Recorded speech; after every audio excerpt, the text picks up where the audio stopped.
Écoutez, ça fait plus de 40 ans que l'Occident en général, je dis l'Américain et ses alliés européens, ont une approche d'une politique plutôt d'apaisement en cherchant un changement de comportement du régime. C'est-à-dire qu'on n'a vraiment pas compris l'ADN de ce régime, qui ne peut pas être autre de ce qu'il est. Vous ne pouvez pas arriver à un compromis dans un sens diplomatique ou dans un sens de coexistence possible. Parce que toutes les valeurs sur lesquelles le monde libre s'accroche, et c'est exactement ces mêmes valeurs que nous cherchons en tant qu'Iraniens, ne s'accordent pas à cette idéologie d'expansion idéologique d'un islam radical qui soutient le terrorisme, qui finance ses proxys, qui continue ce conflit.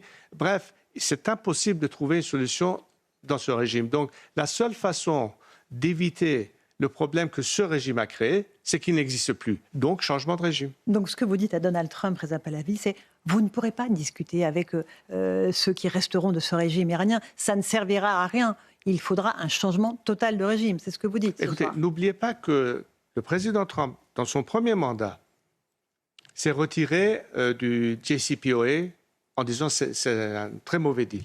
Ouais. Il en est sorti. Un accord. Et il a dit dans son deuxième mandat, je ne veux pas être Obama. Ça veut dire quoi? Ça veut dire que si, au fait, les Iraniens et les Iraniennes veulent un changement, et cette fois-ci, ce n'est pas quelque chose de cosmétique, ce n'est pas d'avoir encore une fois un élément plutôt modéré qu'un autre, parce qu'on a joué ce jeu, ça n'a plus de sens. Beaucoup d'Iraniens dépassent cela. Et donc, pour s'appuyer sur cette thèse que c'est aux Iraniens de décider leur futur, c'est d'ailleurs exactement ce qu'on réclame, comment voulez-vous que les Iraniens puissent librement choisir leur futur quand ils sont toujours sous l'égide d'un régime qui ne va jamais leur permettre la possibilité de faire ce choix libre? C'est justement là où tout se joue. Si on laisse le choix à la nation iranienne de se prononcer sur leur futur, en tant que démocratie occidentale, c'est votre rôle nécessaire, même moral, je le dirais, de soutenir cette fois-ci le peuple et de miser sur le seul cheval gagnant qui sont les Iraniens et les Iraniennes, plutôt que d'essayer de ressusciter un cadavre qui est en train de couler.